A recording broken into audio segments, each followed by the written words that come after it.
Welcome to Synced on Air. I'm your host, Angelique Robb, and today I have Mardi Dover with me. Welcome, Marty. Delighted to be here, Angelique.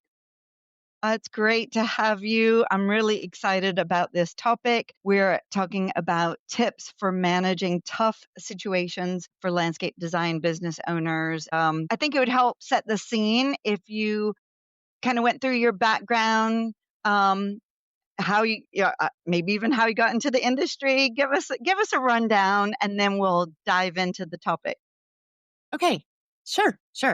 I will start by saying I absolutely love what I do for a living. I feel like I have a dream job. And sure, there are moments when this work is hard. And in part, that's why you and I are sitting down today having this conversation, right? To talk about ways that we can get a better handle on tricky things in a design practice so designers can really um, live out their dream job, enjoying the privilege and excitement of being asked into the lives of clients to help them create gorgeous outdoor spaces that their clients are going to share with family and friends and pets for years to come, and to make a living doing that. Um, so I am a landscape designer. This is a second career for me. I was a clinical social worker before coming to this industry, and my design business has seen several iterations over the years, from installing the plant material myself to running crews for installation and maintenance. I've been a solo designer in my office, a licensed landscape contractor, so managing the entire scope of projects. Now my practice model is a design office, and I have one employee, a landscape architect, and we work alongside trusted contractors to install our designs. My practice has always been very much a boots on the ground one. And with each iteration of my business, I have had a lot of challenges and had to develop and revise many of my solutions.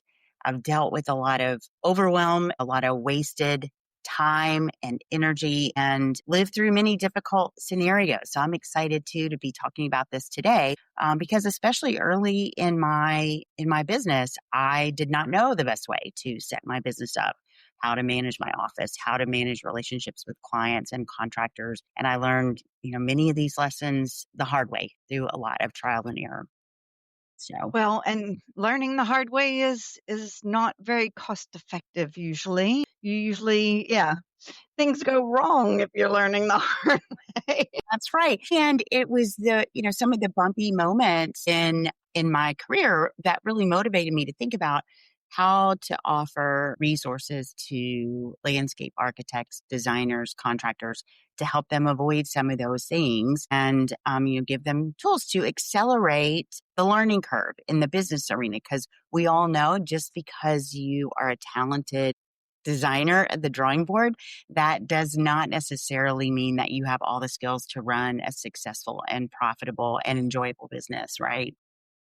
Some of the most challenging parts are when you try to expand and grow into something that you think you want to do. Like you said, it's an iteration of your business, and figuring it out. I mean, in fact, we had a question at we had a member meetup recently, and we had a question there about, if you're design only, how can you make sure that you're involved in the construction past the design?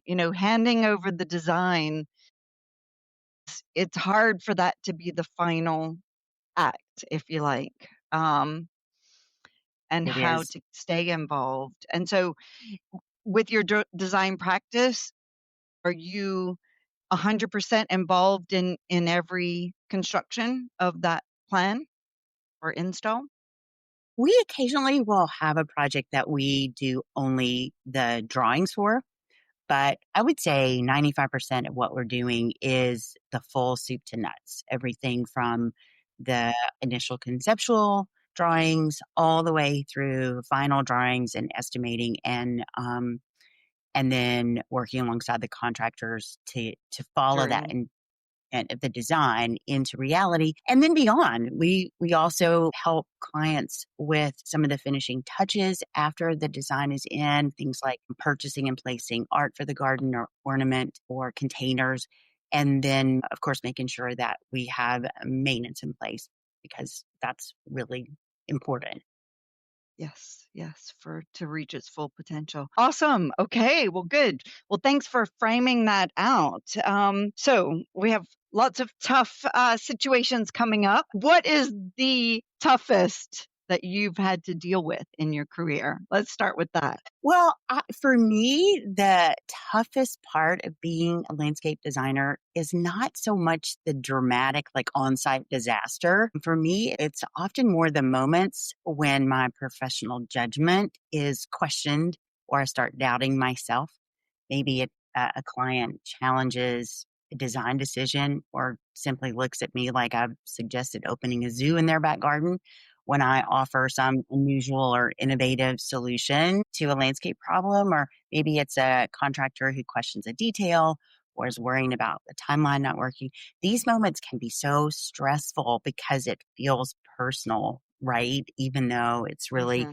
an opportunity for us to look carefully about how to align our goals and our expectations with our clients and contractors. And what helps me navigate that self doubt, which pops up a lot, is taking a step back, grounding myself in the design decisions that I've made. How did they get there in the first place? And remind myself of the research that I've done, the planning, the thought process that went into the proposal, the design intent summary, the conceptual thinking, years of experience and education that we translate into coming up with these beautiful solutions in the landscape and navigating hard things across the process of everything from conception to to the end of the project and the maintenance. When this comes up with a client, them questioning something, or I'm feeling like they're not on board with an idea I have, really important to communicate that clearly, explain what your rationale is for the design work that you've done, why it meets their goals, or why certain budgets are realistic or not, and really frame it as a collaboration, right? Not a Hmm. confrontation, but offering alternatives or adjustments if that's truly needed. But always protecting the integrity of the design, right? And the scope of the project. Hmm. And that doesn't mean standing your ground and being rigid or defensive. It's really about standing in your confidence and your experience and pairing that with professional transparency so clients and contractors see that you are making decisions carefully and that you have a process, you have systems that you are following, and you're committed to their best outcome. You want them to trust you as a team player, right? Yeah. That they know you're looking out for everybody involved. And even when it's uncomfortable, when there are these moments that come up where your judgment gets questioned or you begin to doubt yourself, that you really see them as moments of teaching, right? Like to strengthen your own process Yes. and in your business and building clear expectations up front for future projects. So, and I would say as I talk with other landscape professionals, this is something that I hear from them over and over. And it's the question comes up. It sounds a little different. It depends on the circumstance who's asking it, but it's some version of how do I build my confidence in what I'm doing? And that's multifaceted. And you should come at that from a number of different perspectives. But I guess my point is, I think every landscape designer has bumps up against that at some point in their career, some more consistently and frequently than others. And certainly for Okay. me, case. Yeah. No, I really like that, that step back, think about the work that you've done to date and teach. I mean, I think that just that message is great for the public, our customers to understand how thoughtful the work is and how much work goes into a plan. It's not just a quick drawing. It's not just a beautiful drawing. There's a lot of thought, a lot of, materials, everything is going into your plan, and we just need to maybe educate a bit more. And yeah, really like that. So don't One, compromise your vision. right. And And I think the education piece is something to weave through your entire process, right? Helping your client and your contractors and vendors kind of come along with you on that journey of developing the intent for the garden, what the design is going to be. Sarah is the landscape architect in my office, and she and I have had many situations on a job site where we'll be there placing plants or drawing bed lines or trying to make material decisions or whatever. And we'll go around of, we could do this, we could do that, whatever. And then we'll be like, wait a minute, let's go back. Why don't we go back to the drawing? Let's go back to the process that we went through to come to this moment, because we do a lot of adjustments on site. We probably get Mm, 95% of the design on the piece of paper, in the way it's going to actually go into the ground. But part of having us on the site in the construction process, one of the benefits of that is that we are there to make adjustments or take advantage of unforeseen opportunities as they come along. And so we very much operate in that mode, but we ourselves can forget, oh, wow, we actually fleshed this all out at the drawing board. Maybe we don't need to go back and revisit it over and over, but it is a balance, right? Of having a vision that has been really thoughtfully come to, and also making some space for a little bit of adjustment as you need to. That's a bit of a tangent from what we were saying a minute ago, but I think circles also back to your comment earlier of, we do have so many different opportunities for how we can show up on job sites or with clients. To your comment about someone concerned of handing over a drawing, and then what happens with it after you put that in the hands of a contractor if you're not going to be actively involved. One of the delights of this industry is that as a designer, there are so many different ways that you can set your business up, right? And it's also one of the challenges is that there are a lot of different ways to do it. yeah, yeah. Love that. You mentioned how expectations can change throughout the project. I mean, you just said that, yeah, you could find something different, but also, you could find something on site that changes it, but also expectations of the client, of the contractors, that can change mid-project too. What are your strategies for setting boundaries with everyone involved and maintaining a great working relationship when that happens? Well, you're mentioning what happens when these things come up mid project, and that's often where you see it surface, right? But really, the answer to that question is best thought about in the context of boundaries and expectations, really throughout the whole life cycle of a client relationship. It's about setting the stage really early on for a successful relationship. And that really starts with the very first conversation you have with a potential client. And in some ways it begins even before that, even before the client reaches out to you when they're perusing your website, because this source of information is often the first step in educating. Mhm. I use that word a lot, to Yeah. educating a potential client what to expect from you and your design practice. So really think carefully about how you're presenting yourself on your website or in social media platforms where you're present. So during your client intake, you want to really carefully assess, first of all, whether you and a potential client are aligning on goals and style and budget and timeline, and that you have a really thorough questionnaire.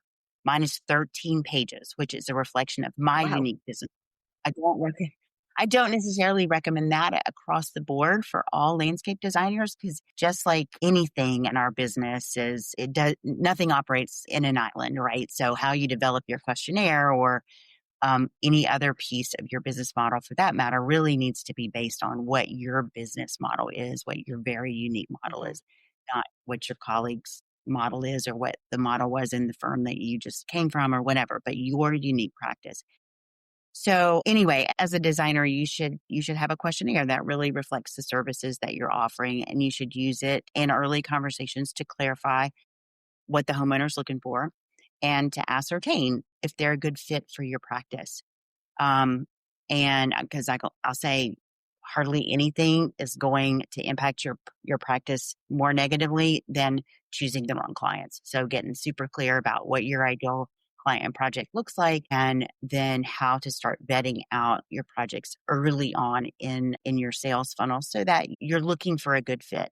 And it's not a judgment one way or another about any client that is potential who's coming your way. It's just about everybody's coming to the table with their own set of strengths and passions and experiences and education. And the trick is, how do you match that with the right client and the right designer, right? Yep.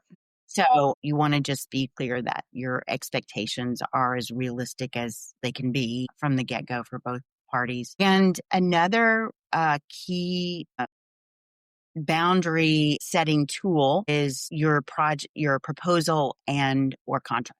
So you want this document to outline the scope of your projects, outline the deliverables, outline the fees, the payment schedules, revision limits, those kind of things, so that both you and the client is working within a framework, a container of sorts to operate within. So really see your contract and your proposal as your friend. Hmm. I will make communication expectations very clear up front. So, how often are we going to meet? What kind of response times can clients expect from us? And when are decisions going to be needed? And as the project progresses, if you have requests or priority shifts, frame the conversation around collaboration, around solutions rather than blame, being really clear to talk about things like trade-offs for timelines. So if you have the need to vary from your original proposal and you have to shift the timeline or you have to shift the budget or whatever, just be sure that you are explaining this to clients and being clear about what the impact will be when things do get shifted. And that you're Hmm. clear about kind of structured options that you're offering. So anyway, I've always emphasized transparency and collaborations. You want your clients to feel heard. You want them to feel like you understand what their concerns are, and that changes that need to be made have real consequences.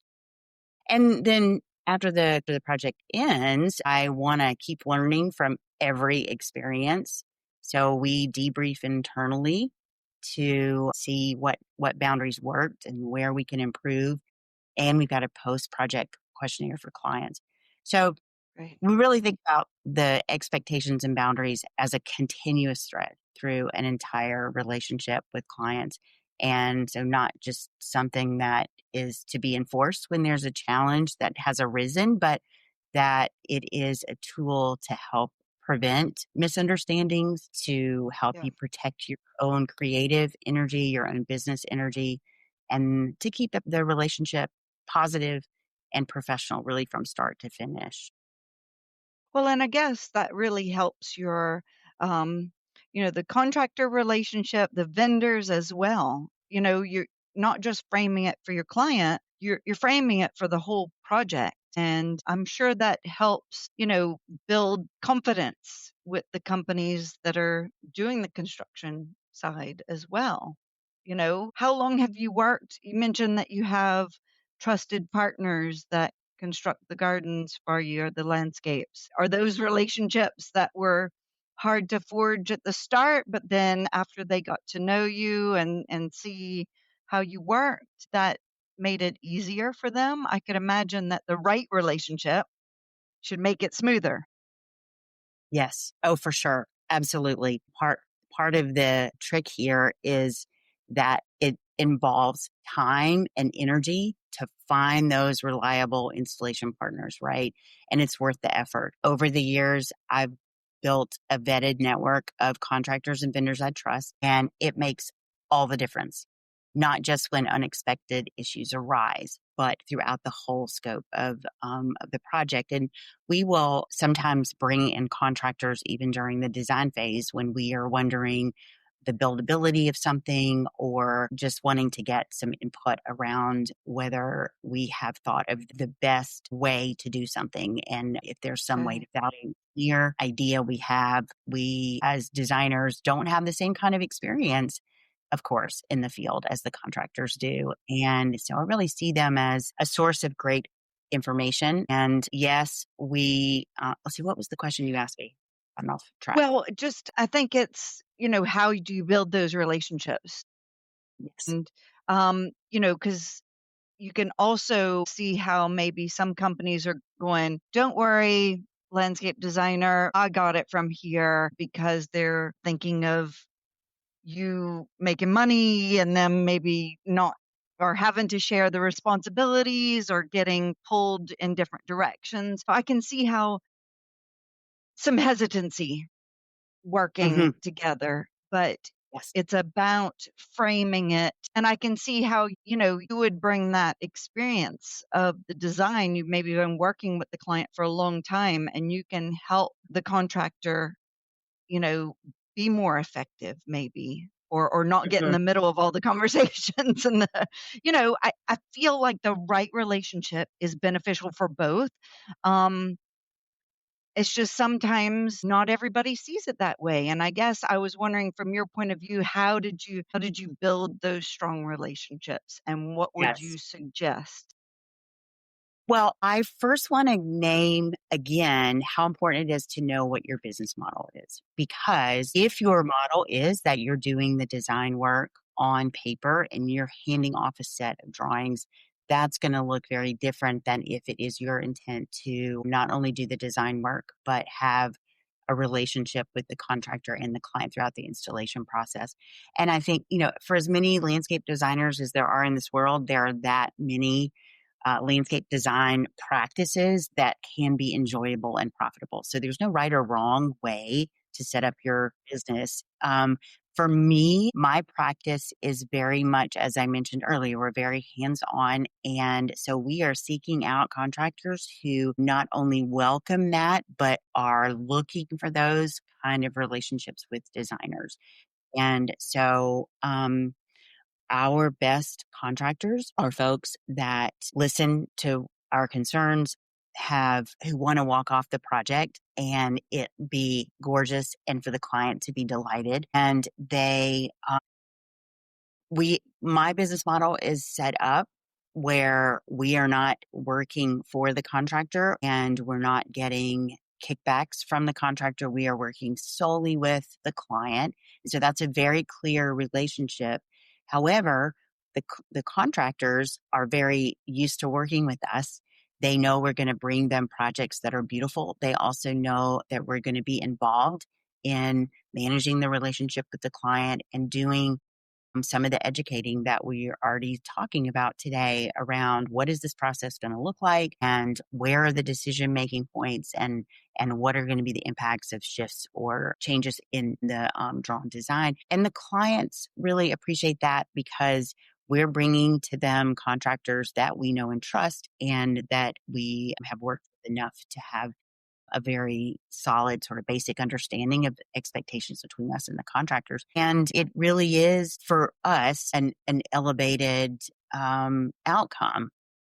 And I say that again, just reminding you like your business model can look so many different ways. That's how mine works. And I'll say one other thing about the contractors. So they are providing estimates for our jobs with the assumption that we are involved. And so it makes their work easier because not only do they have a designer involved, but they have a designer involved who's got, in my instance, a long-term relationship with these clients because typically by the time we are in the estimating process with clients, we've been in relationship with them for 6 months or so.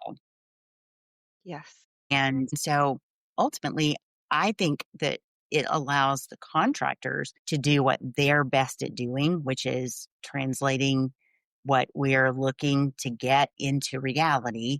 And then Yes. we're doing what we're really good at doing, which is, establishing and maintaining relationships with the homeowners and troubleshooting and being there for some of the design decisions, which often contractors are just frankly not, they don't they don't want to spend a whole lot of time doing that if they can have a trusted designer sort of tell them. Yeah. So, how does the communication flow go during the installation? Is it through you to the client, and then you're Mhm, kind of in between the client and the contractor, it sounds like. And you're mhm. yeah. So you're also buffering them from the calls like, "I'm not sure if this. I see you're doing this," and Exactly they right. don't have those calls. Yeah. That's exactly right. And, to back up the timeline a little bit, it's really important to, and this is kind of stating the obvious, but to make sure that your designs are complete, right? That you have a comprehensive uh, set of drawings, whatever your business model is, so that you're including all the relevant information on those drawings, right?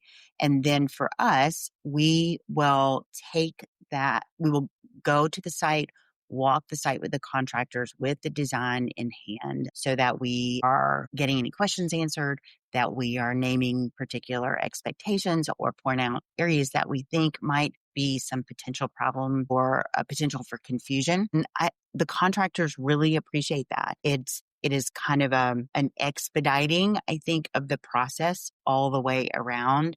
And I explain to clients having us involved is an investment for sure, us as designers. And I have seen it time and time again where our involvement helps with being smart about how the money is being used and saving resources when we can do that, when we can value engineer something. And certainly when it comes to making the process something that is joyful and that the client doesn't have to be carrying Stress. around a lot And of stress. Exactly. yeah. Or worrying of like, oh my gosh, did they forget that? Or and I always have clients who will say in the process of an installation, hey, don't forget this or don't forget that. I mean, it's just human nature, right? They wanna make sure something hasn't been dropped. And occasionally they'll mention something that I'm like, "Oh, yeah, actually, I'm glad you brought that up because it's not on the work list or whatever." So it's a collaborative effort for sure between a lot of different people. But it sounds like what you've been able to do is build a process that helps everything happen smoothly, I guess. And is that through, I guess your experience but it's, you know, having that process that you have your, contract, everything that's clear to your client, and you've been working with the contractors in a certain way that it's just more transparent. I think you mentioned that word a few times, that you're transparent with everybody and you have a process. And I think that that probably goes a long way to solving a lot of the tougher problems. When Yes. I we talked about tough situations, do you have an example that comes to mind, something that a situation that you dealt with and how you dealt with it? Could you give us an example of one of those situations in your past? Yeah. I think I didn't answer the first part of your question about finding the contractor. So I'm gonna go back to that 1 second and then I'll Okay. answer the question you just asked. Our process for finding, well, first of all, I'm always on the lookout for good contractors. Even things like I'm driving through a neighborhood and I notice that there is a truck that is got a professional logo on the side. There's a crew with uniforms who are on a job site who are looking professional. They appear to be doing work. They're not on their cell phones, whatever. And I will take a photo of that. I'll go to that contractor's Awesome. website and read more about them. So I'm just on the lookout all the time when I'm at cocktail parties. I'm curious who people are using, just meetings of any sort. It's just good to kind of keep that radar on as designers. And the way that we have brought on new contractors is to do kind of a trial run, do a smaller project where we can, um, where the stakes are, the money involved is not as high, or either it's a project that has very straightforward in terms of the various different components and just see what it's like to have that relationship with the contractor. And then we also will be on that job site more frequently to make sure we're monitoring what's happening and then kind of build from there. Be sure we're giving feedback to the contractor. We also have a post installation question. I'm a big questionnaire fan. We have a contractor post installation questionnaire, which is asking them, was this job one that fits what your strengths and experience are? Is this a job that was profitable for you? Is this a type of job you'd like to do again? How could we be better partners Right. in this? Like those Oh, kind of that's things. amazing. Yeah. Yes. And that's just, yeah, that's really good vetting. And also it helps us improve Mhm. what kind of information we're providing to contractors and what kind of support are we giving them on the job because um yeah.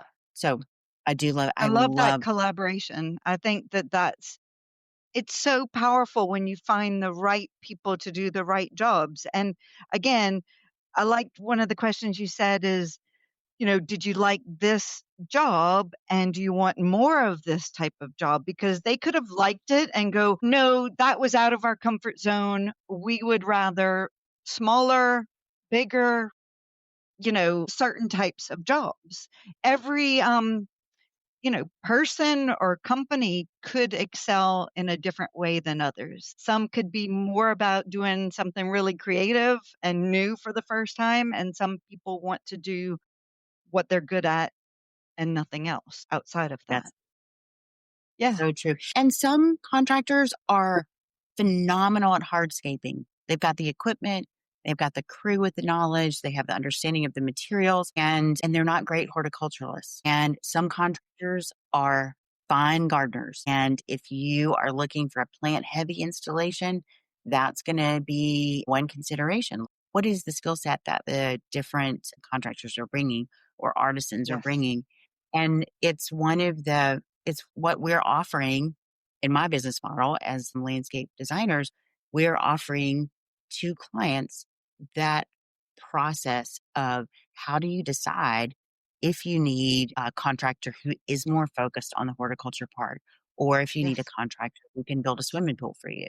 Those are two very different Or you have skill to sets. manage a few different contractors, because Many, let's say you have natural stone features. That is a specific artisan, and decking and pool and then planting. So do you find in the bigger jobs that you have that you might even have a few contractors, or do you try to pick one that can do everything? Or I guess it's a mix. well, depends on the job. And my preference is to have one do everything. Mhm. And that happens, I don't know, half the time maybe. But if the job is, let's see, an example of a job that we recently did where we had on site we had a grading contractor and we had a stone mason who really is an artisan. That's all they do is just Love incredible natural stone. dry Yeah. lace. And we needed a handmade wrought iron custom gate. So that was a different contractor. Yes. Um, and then we had different contractors for the planting. And it was just specific to that particular job. So it depends. Mhm. And it's more coordinating on our part when we're trying to juggle a number of different artisans and vendors and contractors. But some jobs just that's the best way to get the product you Mhm. want in the end. Yeah. So yes. Love that. Your question about an example of a what was your question? Example of a A question about, like when things have gone awry instead of, let's not say wrong, but, we learn so much about that. But, I guess I'm thinking of the whole tough situations.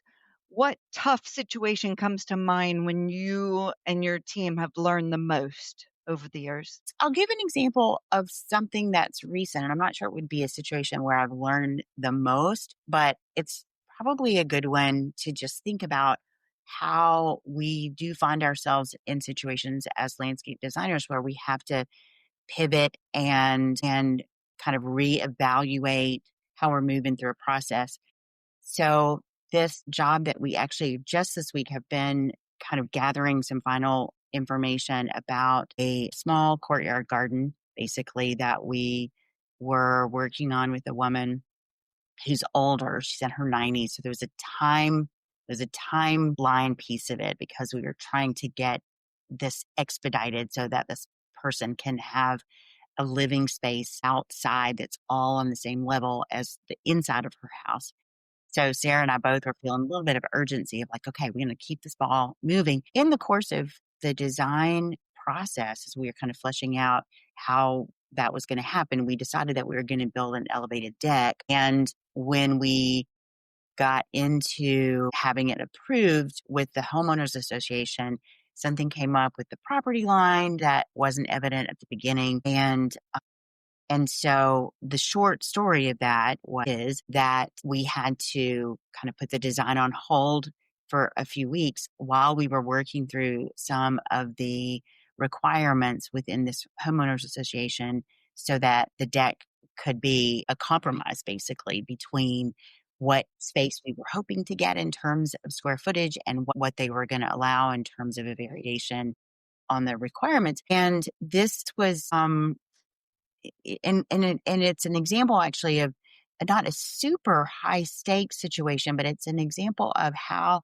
if you have your proposal and your contract really clearly specifying what it is that you're doing and where something might step outside the scope of the project, then it can really be, as I said, your friend. So our contract says that if we are needing to do permitting, then that's going to be an extra cost. It's also going to impact the timeline. So it was a framework for us to feel comfortable to continue pursuing what we thought was the best design option while also knowing that this had already been part of the conversation with the client earlier on of like, okay, if we are going to need to do anything outside of the scope of what these particular deliverables are, it's going to push the time out. It likely will push the timeline out a little bit. And then also it's going to incur some charges for hourly work that is beyond the scope. So going back to having really set clear Yes. parameter, what you're offering is so important because it can, I think in some cases, it can prevent, if you don't have that, it can prevent you from feeling comfortable doing what is in the best interest of the project if you're not sure how you're going to charge for it or you're not sure what the consequences are going to be in terms of a relationship with the I was gonna client. say, or the client gets upset and stressed and walks away or, worst case. Yeah. Yes. Yes. So I really kind of gave you that not so much a situation that went south, but one that we were using the tools that we have in literally the last week where we were trying to set up this collaborative, trusted relationship where we're working with a scaffolding of constraints or an agreement. So everybody gets what they need. Like we're being really clear about what our boundaries are and getting paid for our time. And the client is really clear about how that is all set up. And she's delighted. And I had some angst around, is she going to be okay that we're going to now bump up on a little bit of a delay because of the situation that I described to you. But it just helps us as designers fall back on to, again, confidence of like, okay, Yes. we've already talked about this. We've already spelled And out what will professionalism. professionalism. Absolutely. And it helps our whole industry when we all stick to this professionalism. And I do think that that's something that our industry on the whole needs to ramp up the professionalism. The companies that are successful are doing it more professionally, and that leads to trust. That transparency leads to more trust and more Absolutely. And it's kind of the idea of the rising tide lifts all the boats, right? Like the more that we are doing, the more that we're showing up and elevating the industry, elevating our own practice, we're elevating the industry. And that just is, I think it's good all the way around. find it's disappointing when you hear that landscape designers can't make a living off of what they're doing. That, again, that's back to what we're talking about, getting yourself set up, knowing your company model, your contracts, framing the relationships. I think all of this goes to that. So kind of to wrap up, and just so everybody knows, Marty is going to be contributing some articles in our upcoming issues. And so you're going to hear from her some more.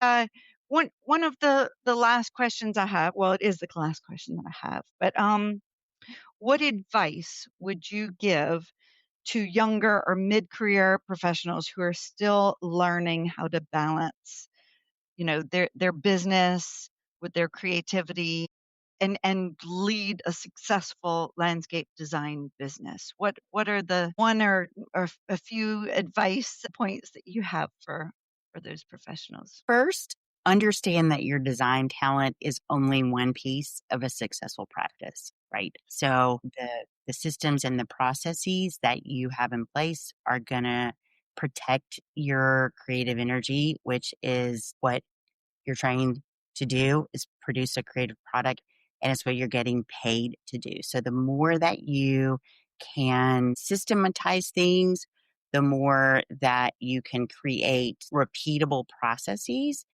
the better off you're going to be. It really is critical to the success of a landscape design practice. And it's not, again, just about preventing disasters. It's about efficiency. It's about profitability. It's about job satisfaction. And my thought is, if you do something more than once, you should probably have a system for it. And these are, they're questionnaires, they're guides for your design process, they're systems in place for your finances, whether that's recording your design time or invoicing or budgeting or such things as that. Systems for training your employees, a system for ensuring that maintenance is in place. So wherever you can make a process that you're doing repeatable, do it, because it will save so much time and effort. And that directly gets translated into your ability to make a living doing this design work. It's also really important